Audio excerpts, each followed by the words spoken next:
They are comparable. I'd say it's pretty similar. I mean, you got your host, you got your live performers. This is kind of stuff I've seen. It's just... Hello, everybody. Welcome to Metaverse Degen. I'm Lion. I'm on my own Raptor, and we got one hell of a guest, and that is... Hi, I'm Taia Hunter, owner of the Midnight Opera, and I have the worst Wi-Fi in history. Fuck me. Well, we will not say how many times she has died since we got started with this broadcast, but hey, we'll count later, okay? No problem.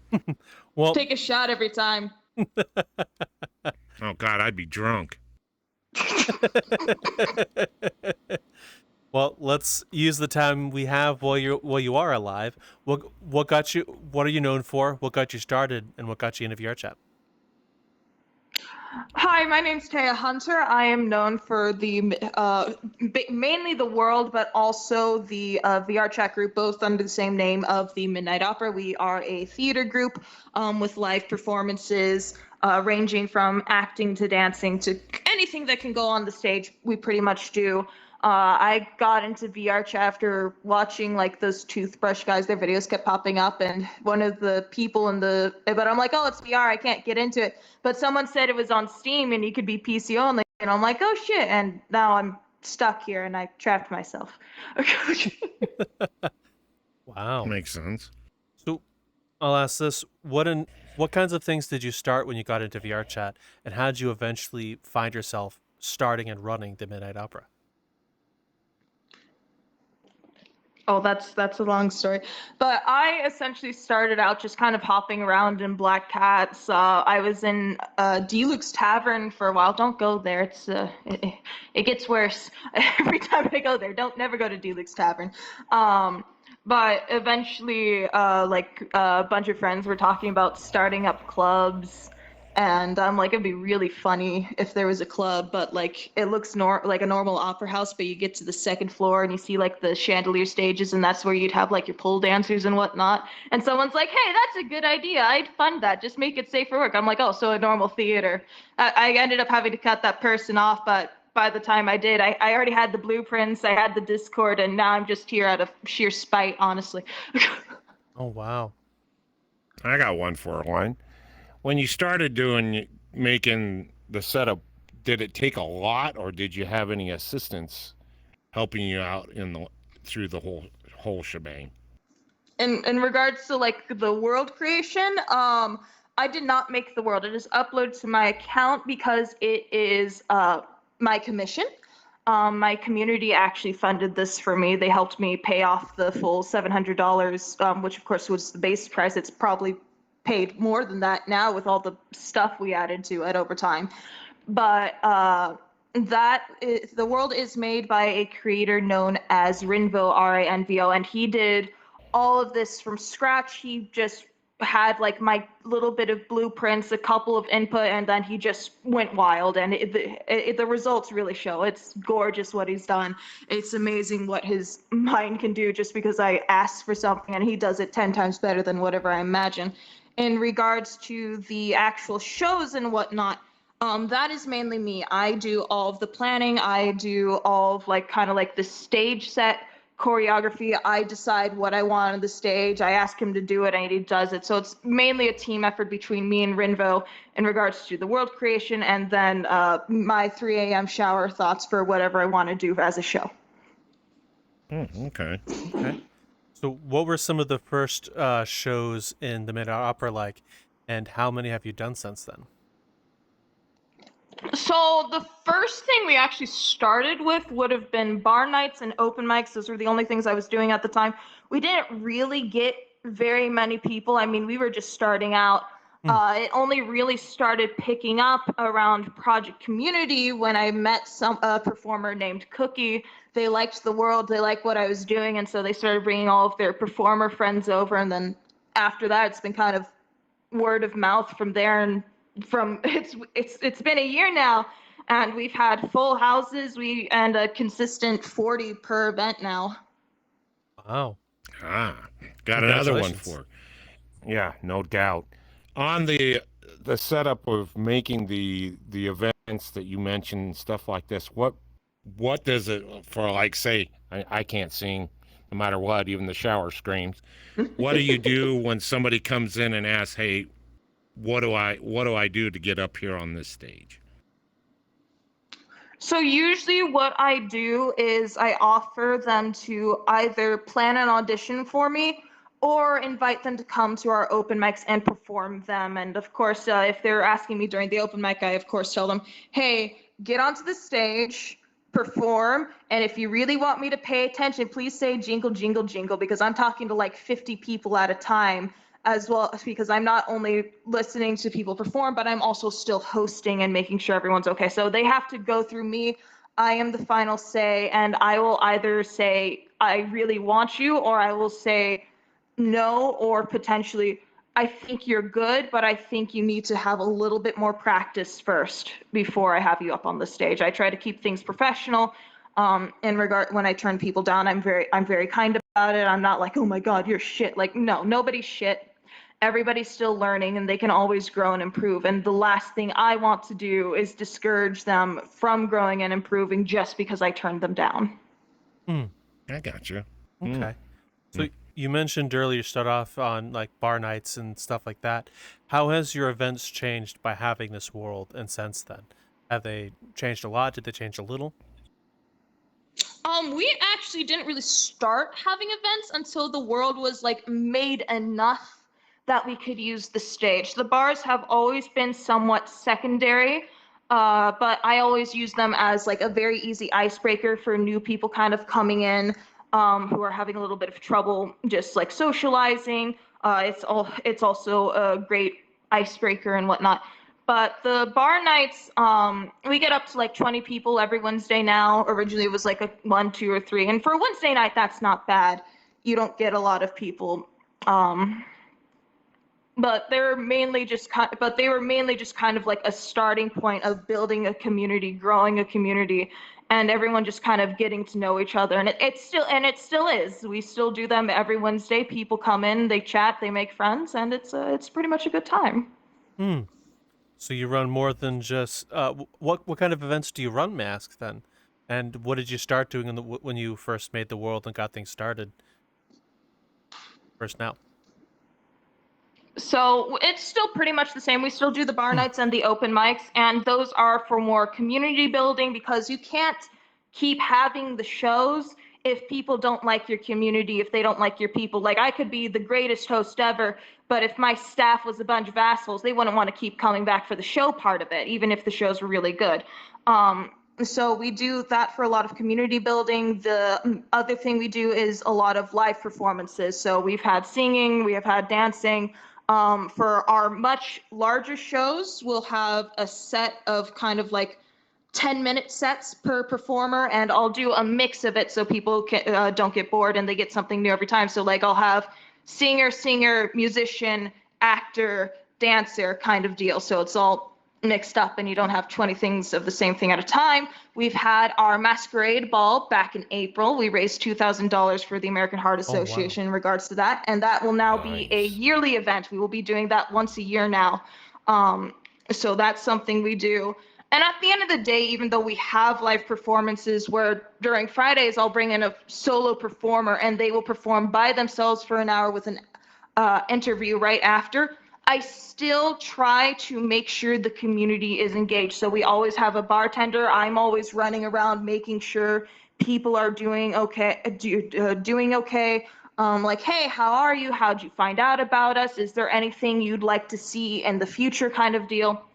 And that's mainly how our events work. What we mainly do, just live performances and community building, making sure everyone's okay and engaging with each other as well as the performer. So, Mask, what were you expecting when you first started running these events, and how have you learned over time to improve?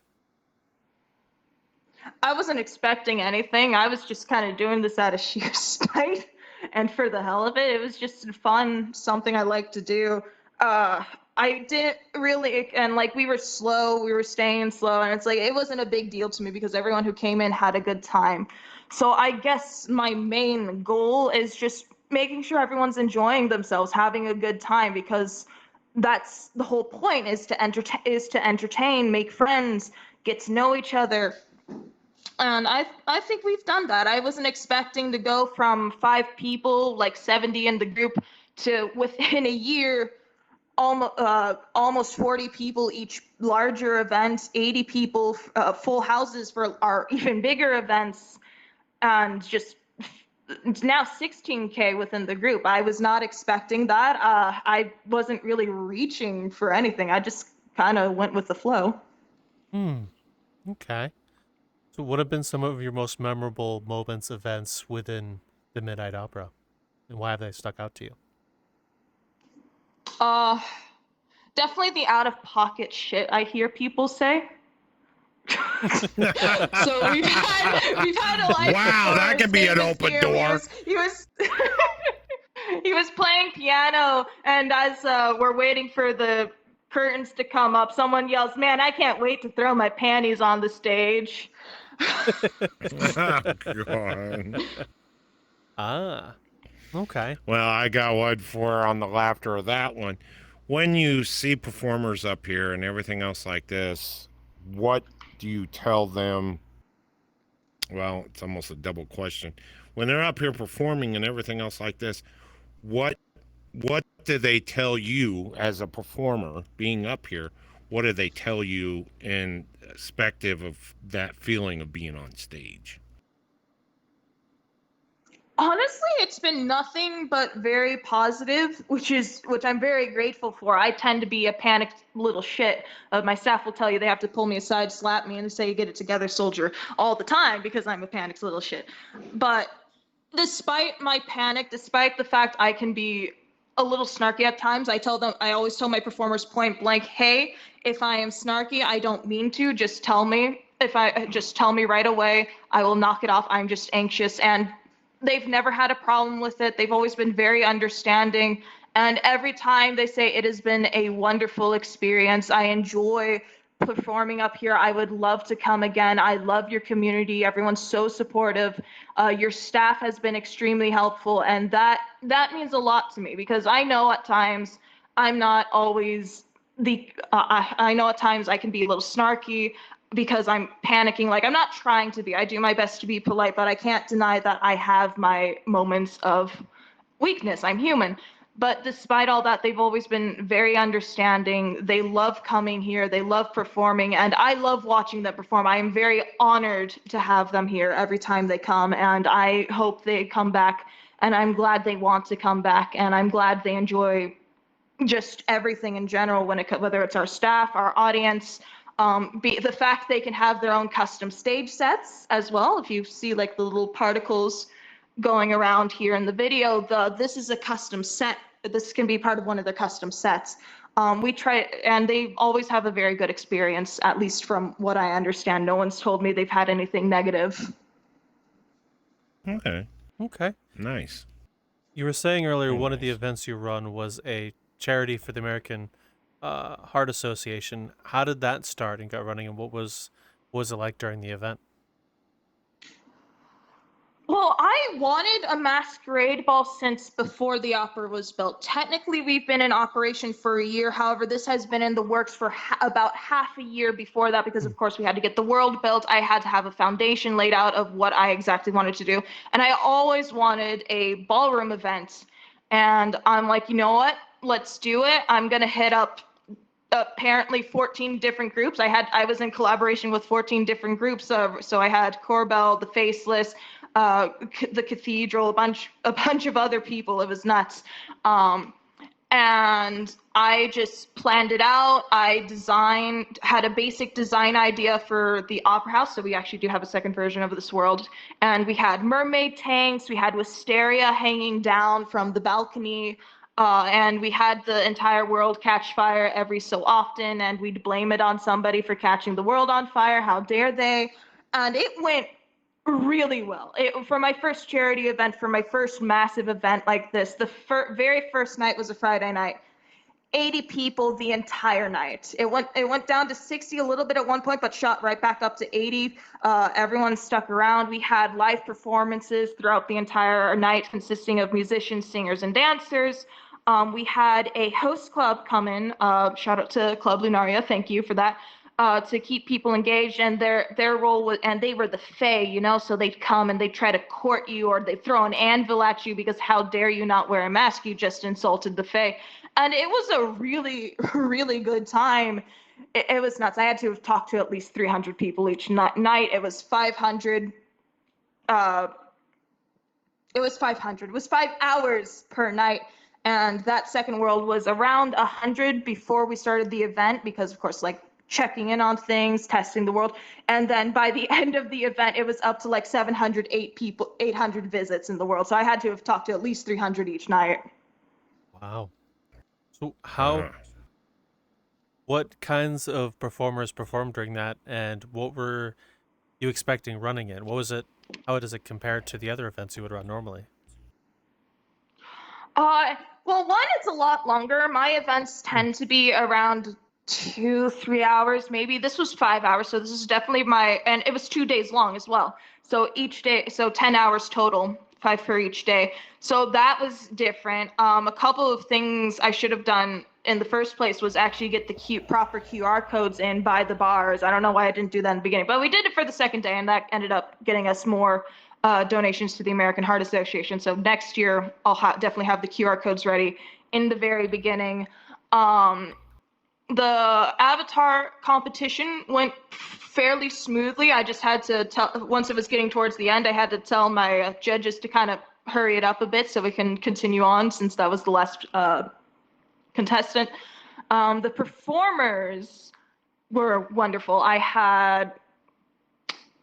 I'm trying to remember names. I had Minxie, I had Corabelle, I had Kit Kat. I had a lot. I don't remember anymore. There was so many of them. They all performed for about half an hour each. So they did so it was mainly singing, but I did have Lornas and Vrchat and do some dancing, and they did wonderful. Oh my gosh, it was a wonderful night. It was a beautiful night.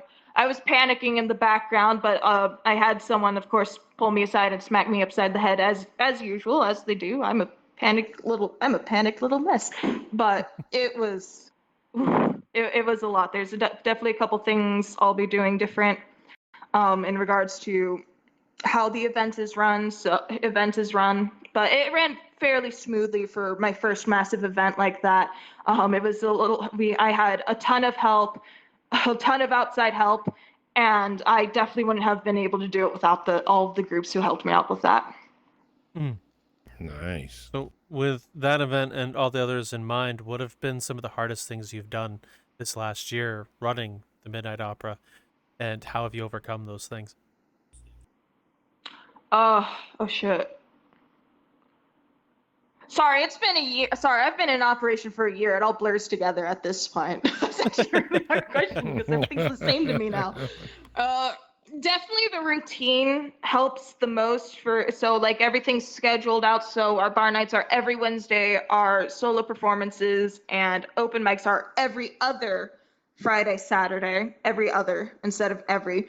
Our larger events are planned out months in advance, and I usually get the performers like interested months in advance, and then I double check with them a month before and start getting those slots properly filled in. That's what usually happens. And definitely the biggest thing I have is hype.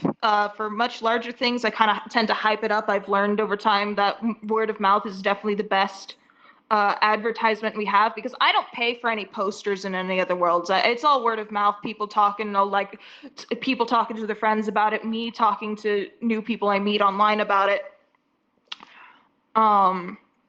But definitely the hardest thing is just before the show, because I know I keep saying I'm a panicked mess, but I'm like, oh my God, everything's going wrong. This person's running late. What do I do? And I just need to learn how to calm down. That's not gonna happen anytime soon, but I'm trying here. Oh, okay. So with that being said, how do you deal with when you're stressed or you're looking to fix a problem like that, or how do you handle those situations? Um, I'm literally pulled aside and told to get it together. That's usually what happens. If I'm way too stressed, I just take the headset off, walk away for a few minutes, get a glass of water, and then I'm back in like nothing ever happened. Okay. I want to drink out of her tap.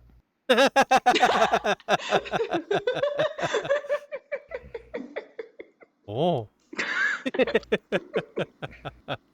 Okay. You want some water? I'll share. I can share. Thank you for sharing. I appreciate it. Just make sure I don't bathe in it after you get. Make sure you take your first drink before I do, because usually I end up in the glass. Oh, that's right. You're too small. You'll probably drown. That's why you take the few couple sips out of the glass. So it's only so high up to the neck, right? Yeah. Fair. Okay. So, at what moment since you started, did this whole Midnight Opera thing feel real to you? Like it's actually happening and no longer just a spite thing? Definitely my first event last year, like my first big one with the multiple different performers, and because not only was over that time I was working on a memory music video. It was my first one. It's all right. The second one I made, it's a bit better, but it's also all right. But that's besides the point. And I'm just looking through all these pictures and these videos, and I'm like, oh shit. I'm actually doing something right. I'm actually bringing people together. I'm actually being an entertainer within the VR space. I'm actually bringing the experience of a theater into the VR world. Like that was probably it hit me moment. I also sobbed that event, by the way. At the end of it, I was like talking to people, like, oh my god, I appreciate you guys so much, and this has gone so well. I was bawling. Okay. I got a question. When you're doing what you're doing and everything else, have you ever been up here and performed yourself? During my open mics, that's about it. I usually leave it to other people for the most part. I try to not make it about myself outside of like, hey, I own the place, this is what I do. But it's mainly about bringing other performers to the forefront. I only just try to push myself out there because I am the host and I want to be the face of my own brand. So nobody else tries to say, oh, well, I work for the Midnight Opera and I'm clearly in charge of all of this. Like, no, I don't want to risk that. So of course I have to put myself first and foremost. But performance-wise, I do not actually do that. I only really perform at other people's groups versus my own. I gotcha. Unless I have to cover for a performer running late, but that's different. That don't count. I wasn't supposed to be there in the first place. I gotcha. So you mentioned earlier that you have a bartender to keep the audience engaged. What made you want to start that, may I ask, and how do you keep an audience engaged with events like what you do?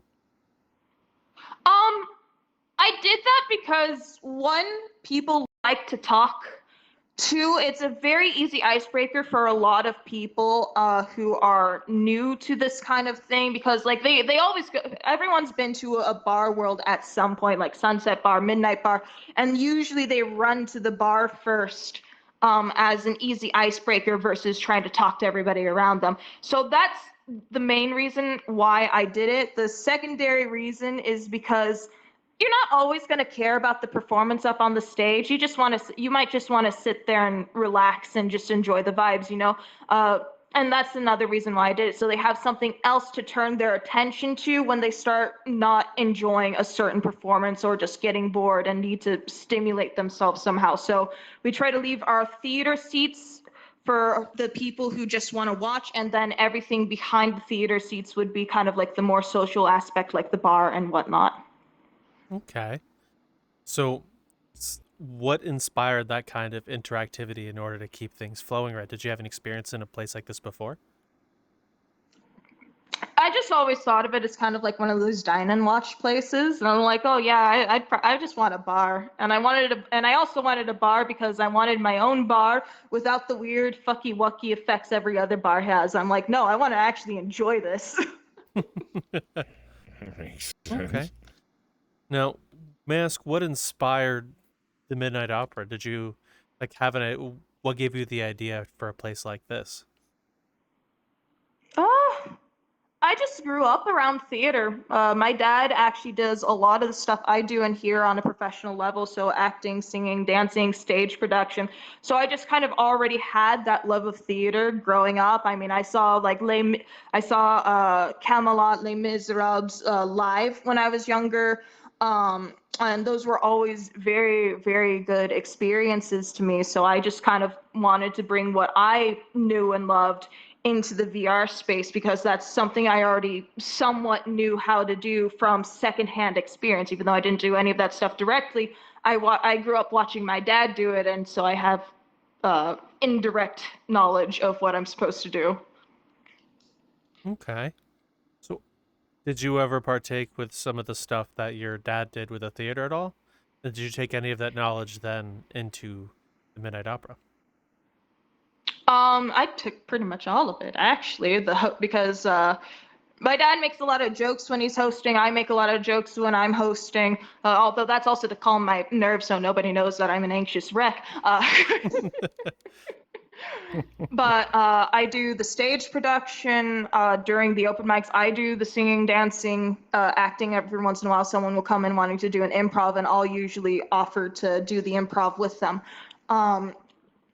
So I am very much so kind of like the behind the scenes person for the majority of stuff we do, at least with all of the planning and whatnot. I've also always just been very organized, so it just makes sense. That's something I'd like to do. I got one. Hunter, have you ever thought of actually putting, and besides just strictly singers, have you ever thought of the opera, like with your dad and stuff like this, ever doing a full setup show? Not singing or anything, but actually, like Romeo and Juliet, something like that type of setup on here? Okay, now that one's too much work because I'd have to get actors willing to actually stick around.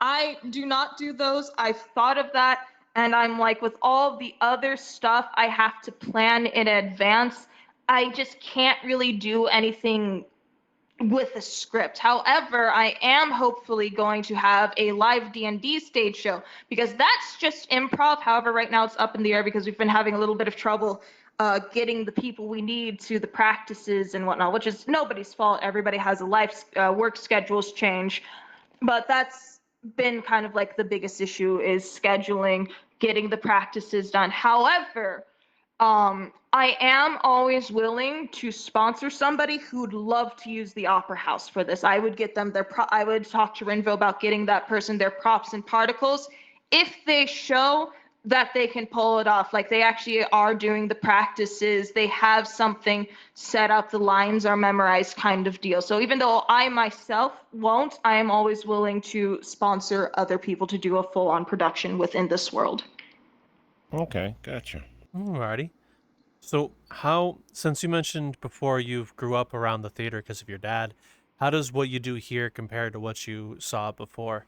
Are they comparable to each other at all? Hello, I'm actually here to interrupt the episode you're watching really quick to ask you a favor. Please come join us at any of the other locations we have. You can find us on YouTube and Spotify, both of which we post our episodes and are very up to date on both. We have Discord where you go to hang out all the time, where you're gaming and shooting the breeze over with many people over that way. Feel free to come join us. I invite you. If you wish to support us, we have a Patreon where we post a bunch of random bits, bobs, and extra podcasts every once in a while for you to go enjoy. Also, if you wish to support us as well on Vrchat, we're now part of the creator economy. So please come join if you wish to support us there. It's there for you to choose if you so wish. And thank you very much. And a special thanks to some of the people who have signed up on our Patreon, which are as follows. And I have written down so I'll remember. And that's a tough thing. Forbidden Zero, Niche, Aliquum, Future Oracle, Lesser Capybara, and Frozen. Thank you all very much. Enjoy the rest of the episode. They are comparable. I'd say it's pretty similar. I mean, you got your host, you got your live performers. This is kind of stuff I've seen. It's just a hell of a lot cheaper, and I can do a lot more because it's VR whereas these special effects I'd have to pay for every single time versus VR, I pay for it once and I can just click a button anytime I want for free. Okay, fair enough. Now, what does your dad think about what you do if you've ever had the conversation with him? He actually really likes what I do. I did show him at one point. Uh, he's actually very interested. He wants to actually come in here and help me do a show at some point. But I'm also like, no, this is my thing. We're gonna butt heads too much because my dad and I are both. I love him dearly, but we are both very stubborn. We will butt heads, but. He likes what I do. He supports me in what I do, and he's been supportive pretty much my entire life. He encourages me to kind of just do these kinds of things. He encouraged my artwork. He encouraged me to get my own house. He helped me get my own house, own car. He's very much so built me up to be independent, and he's very proud of what I do. He enjoys it quite a bit. Oh, wow. Wait a minute, I gotta ask this. So you're trying to tell me that with your dad being out on there with a headset, would you think he would actually put a headset on? He has a headset. Ooh, nice. He's just busy. He's just too busy with his own real life stuff, so he's not really able to get on. But I do keep inviting him to come to my shows. He just Hey, doesn't have the time. I gotcha. Makes So, sense. was it you who pulled your dad in here the first time? I told my dad what I was doing. I showed it to him, and he's like, "I want to go in. I want to see what this is." And I'm like, "Oh shoot, I gotta introduce him to Vrchat and try to keep him away from the crazy people." All right, this is gonna be a quite hectic. What was it like bringing your dad into here and have him walk around the place that you do in here and everything else? He was PC only the first time. He loved it. He loved walking around. I showed him around the opera house, showed it what it did. He absolutely loved it. He had a grand old time. I've been telling Oz Parasol in the gallery about my dad too. And Oz is like, I want to meet your dad. He sounds a lot like you. And I'm like, okay, hey, my dad's online. He immediately jumps over here, meets my dad. And afterwards, his reaction was, I like your dad. He's such an asshole. So I'd say it's a pretty good experience. Wow, that's a bombshell. You ever seen one? Yeah, I like your dad, but he's an asshole. Yeah, everybody's got one, but Well, he you know, likes it twice. because he's an asshole. My Oh. dad's snark. He's where I get my snark from. Okay, Hunter, I got you. Oh, thank God I got that straightened out. Going, wow, goddamn, that's a weird side, but okay, no problem. Okay.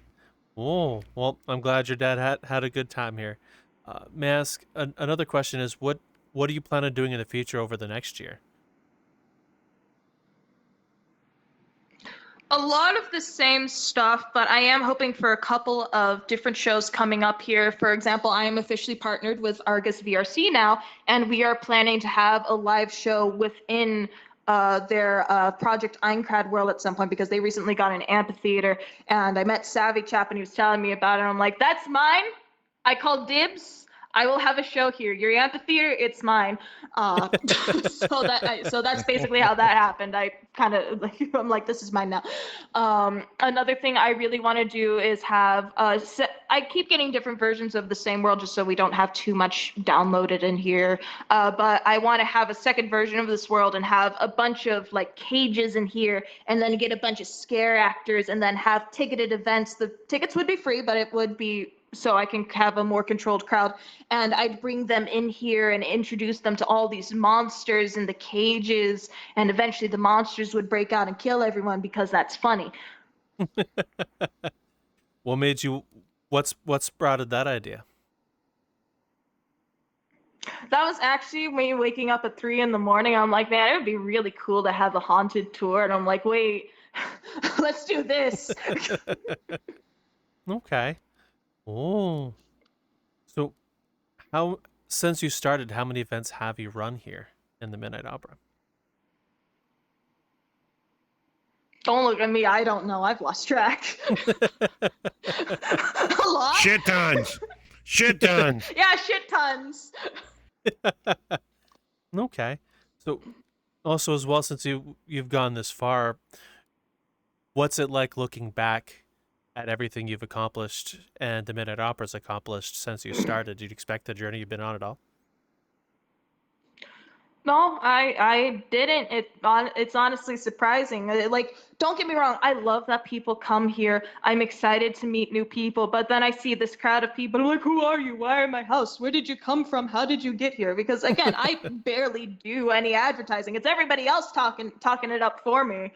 Like, I'll sometimes just be sitting in a world, and my friend will come over and he's like, hey, you guys should meet this person. They run the opera house, and I'm like, oh, yeah, I do. What's up? I guess that's my time to start showing what I do. But it's been honestly incredible. I have wonderful people around me. My staff has been my biggest support. They get on my ass for doing too much, which, like, they're right, but also they didn't volunteer for half the stuff I do, so I'd feel bad giving it to them, and then they're like, no, give it to us anyway, and I'm like, okay. So that has been the biggest surprise to me, is just the massive support of specifically the team I have. The fact that we actually even get people in the opera as much as we do, and that they keep wanting to come back and they tell their friends.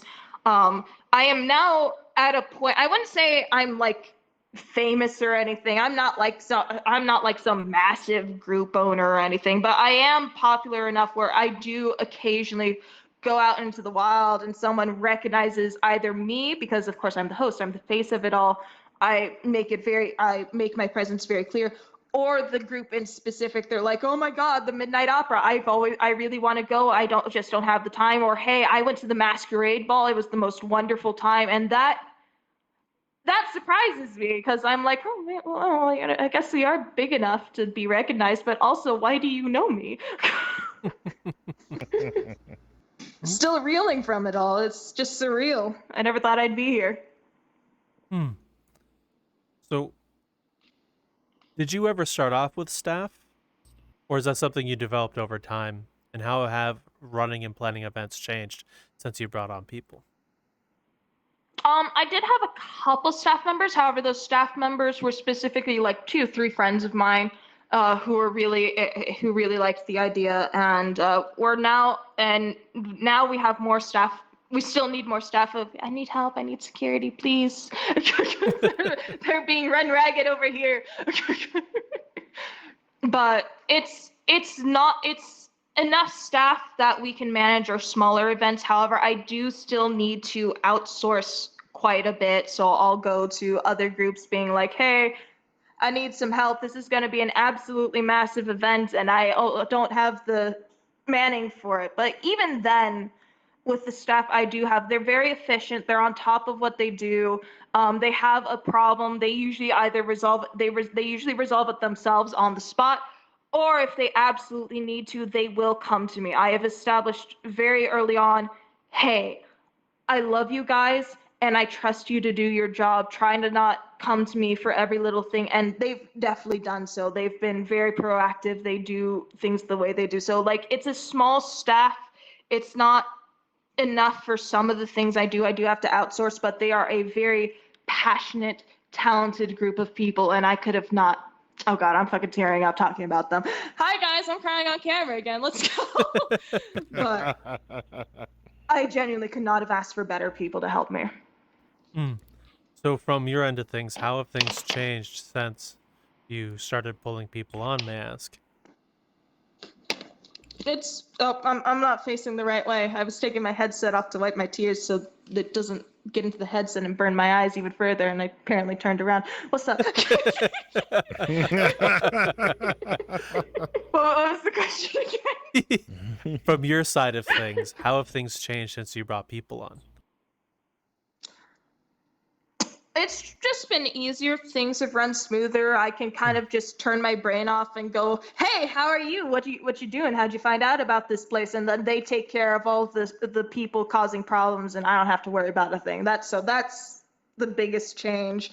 Now if I crash, I have someone on backup to take over the show for me, which is good. I actually crashed during our 1-year anniversary show, so I kind of had to miss it. I was having so many technical difficulties, but I already had my Vrchat in there, and he already knew I was having problems. He took over, he hosted the show, and everybody loved him. We had a whole joke that it was his fault that I crashed, He said we were saying he was murdered. He murdered me the whole night. And he was telling them about how he killed me to take over the opera. So we had a great excuse for me to not come back and try to have to be there. Oh, Gotcha. well, So again, that's definitely the biggest help. well, again, congratulations on making it a year, by the way. Yeah, no doubt. Thank you. It's nuts. I'm sure it has been. So with that being said, what has been some of the most memorable moments with your staff? It's definitely the behind the scenes. It's definitely like, so before I start up an event, I always start an hour early. They don't have to be there till like half an hour before the show, but they always come as soon as it opens, and we relax, we talk with each other. And that honestly, I think that's part of the reason why we work so well together, is because we want to spend time with each other. We always do it like an hour before the shows, unwind, talk to each other, and say extremely out of pocket, inappropriate sex jokes that we can't say in the public. So that's definitely the best part. That's definitely the most memorable time. Okay. So what were your plans for your 1 year anniversary? And from Minus Crashing, how did it go? So we had a big event. So this was when I had one of those larger events, and I had 10-minute slots. I had 16 different performers. I made another memory music video actually, and I added to the end of that video my thank yous and how we've grown And I sound kind of out of it in that video, but that's because I had to retake it 5 times, so it wasn't like 10 minutes long of me just yapping, and I was crying the last couple takes. So I'm not trying to sound like I'm uninterested. I'm just trying not to cry on camera again. But so we had I had a dramatic entrance, and then of course I kicked my cord out, and Forset took over saying he murdered me, and he was telling everyone about how he murdered me, and it went very well. We had competition because it was the same weekend as Vrchat, and they had their massive show. And of course, apparently that's when Rain Dance was also doing all their shit, which I didn't know Rain Dance was going on, so I was just kind of screwed. But despite that, we still got up to like a high of 60 people and a steady 40 every time I checked who's online. And that to me alone speaks volumes, because like despite everything going on, we still have people who want to come and support us, see what we do, and celebrate our 1 year anniversary. And that really meant a lot to me, even though I couldn't be there. And from what I understood after, it went really well. Everything went smoothly. I think everything went very smoothly. Everyone enjoyed the show, and that's all that matters to me. I wish I could have been there, but the fact that people enjoyed it, people had a good time, that everything I set out and planned beforehand, because I take a lot of notes. You should see them sometime, actually. It went smoothly, no problems. If they had a question, they went to Vrchat, and Vrchat was always able to answer for them. Okay. So since I have another random question, do you have any favorite spots or features in the world?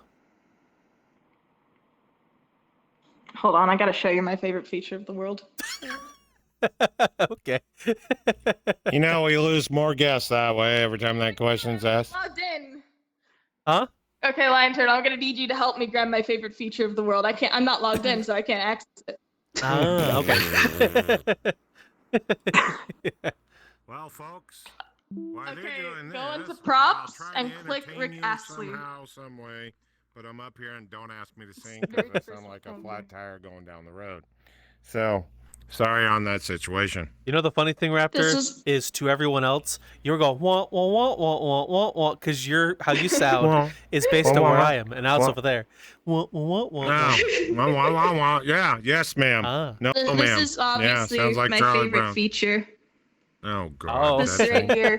Oh, I drew boy. his legs, by the way. Aren't they fancy? They are very fancy. What happened was I couldn't find a full PNG of him. I could only find a good quality top half, so I just drew his leg. So I just took that and drew his legs on. And then Rinva's like, let's add 99 of these things. And so every time someone falls asleep, we haven't done it lately, but we really should. But every time someone falls asleep or goes AFK, I just start summoning these and surround them until they come back. Oh my god. Oh my god. And if I have mine's- only one out, I'll occasionally have guests fight over it and debate on whose husband it is. So I'd say he's the greatest thing in this place. It sounds like somebody else I know that likes to play this situation. There's a But difference, that's a Raptor. different. That's a cutout. Oh yeah. Mine, I pull people into a world of Rick Astley with the giant Rick Astleys dancing in the background with never going to give you a play. One! Yeah, he does it all the time. Isn't that the one that's the femboy world? No. So there's a giant green No. world. There's a world out there that's disguised as a different world. And in the world, it's like a giant green square with a background, and there are Rick Astley's, PNG Astley's dancing in the background with the music playing in a singular mirror. And every once in a while, I will pop into an instance, and I'll start inviting people for no reason whatsoever. And then people first will swear at me, tell me I could how they feel about being there, and then immediately after they'll start summoning their friends. Yeah, it goes nuts. It's just like a chain of commands. That It just sounds goes about boom, right. boom, boom. It's just funny. Yeah, no, the one I know is a quote unquote femboy world, but instead of all the femboy avatars, you go in there and you see all the Rick Astleys dancing, and then there's one singular femboy avatar of Astolfo. And you have to find him between the Rick Astleys dancing. Oh, no. So what brought Rick Astley into the opera mask? What made that even happen? Renville and I were joking about it. We're like, oh my gosh, we should totally make a cardboard cutout of Rick Astley. And he's like, do it. Get me a PNG of him. And I did. And then then he could like type in any number of how many, and he just picked 99. So we have 99 of them. And now he's just been a staple ever since.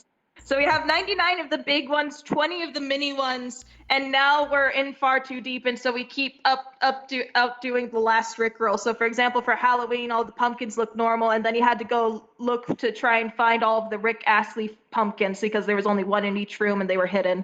So it was like a whole scavenger hunt for Rick Astley's face. Yeah, so it's just been a meme that we can't go back from. We can only make it worse. Honestly, I think that's a great meme, and you should keep it. Yeah, keep it up. Oh no, believe me, I ever get rid of the Rick Astley, I think that everyone would literally burn everything down.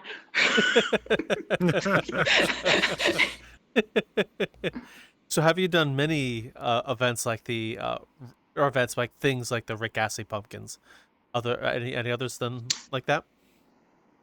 We only did it once because, like, again, we've only been around for a year, and that was for Halloween. However, we will probably bring them back every year, and we'll probably put them in different places. We are thinking of having like a scavenger hunt, and if you find everything, you get something, you get like a prize of some sort. I wouldn't really know what to do for a prize yet, but you'd get like a prize of some sort if you find everything. We plan to have the mini Ricks just permanently in a couple of places, and then we have like a counter. So every time someone clicks on it, meaning they found it, the counter would go up. Okay. That sounds pretty awesome. Well, we'll ask you the last couple of questions before we start wrapping up. First of which is the name you have in Vrchat, where to come from, and why to use it. Taia Hunter was actually the name I used when I was 16 for all of my self-inserts when I wanted to ship myself with the hot male characters. And it kind of just stuck. I'm like, damn, Taia Hunter sounds cool. Then that's just been my name ever since I was 16. I'm 21 now. No, 22 now for context. So that's like, I can't math. That's like 5-something years. I don't know. I don't math. I just make things look pretty. I'm not a numbers guy. Fair. And the name Midnight Opera, where did that come from? I think my husband actually came up with that. I don't remember specifically. That's just a name to me now. But I think my husband actually. I was like going through names, and my husband's like the Midnight Opera. And I'm like, ooh, that's cool. Let's go with that. Okay. And lastly, the avatar you're in. Why do you use it? Why did you choose it? Is there anything about it that means anything to you? Yes, actually. So this is my persona, based off my fursona. I basically went, what would happen if I turned my furry into an e-girl? And I did one design, and then I'm like, hey, this would be great for the opera house. So I did this design, and this is actually my host avi. So the hair is completely, so the hair and clothes are completely made from scratch. The base is Shinra. Uh, and the hair is meant to give fox without being a full-on fox. It's shorter now, but my longer hair has two extra like little kind of like bubble braids, and the bottom braid has white and black coloring to mimic a fox's tail. And then of course I have the fox mask. I just wanted something foxy without actual ears and a tail, since that's what my fursona was. I just like foxes. And then I have my logo here. My Oh, shiny logo. And then I have my logo here as well. Had them kind of added. I drew this. They put it on here, and I just like fancy stuff. So I'm just like, I gotta make it fancy. So it's just a blazer and some pants. The pattern on the pants, if you look closely, going up to the camera, you'll see like kind of like a rose indent. This was a texture made from scratch by Kosha Creation. She's the one who makes my avies now, and she added like this texture to my masquerade avi for the masquerade ball, and I'm like, I like that texture. Let's move it on to this one as well, so I can have the kind of same design scheme. And then the face is a little wonky. So this avatar is still in the works. However, I've been waiting for it for over a year. So I'm like, even though it's got some clipping, it's got some issues, it's good enough for me to use and start just being recognized as my own person within VR. I wanted something custom for recognition reasons as well, because at the end of the day, I am the face of what I do. I need to be the face of what I do so nobody tries to take credit. And I also need to be someone you recognize across the room if you are a guest. Like, oh, hey, I need to find Taia. Oh, there's the person with the bright orange hair and the ridiculously purple blazer. Let's go. Let me go run over there. oh. Well, Taia, Mhm. Taia, thank you for joining us. It's been an absolute pleasure getting to meet you and Yes. hear about the Opera House. It's been a great pleasure. Thank you. Yes, I appreciate No, it. thank you so much for having me. Thank you very much for having me. And I think my Wi-Fi issue's finally fixed. I hope. Well, you've gone this long Watch me without crash as crashing. soon as the cameras up. Watch me crash as soon as the cameras stop. It's fine. Take another shot. Well, with that being said, where can the audience find you if they wish to find you? If they'd wish to find me, just look up. Hold on. Just look up the Midnight Opera World itself. You'll find it under my name, Taia Hunter. It's just the Midnight Opera. It still says beta. I need to remove the beta.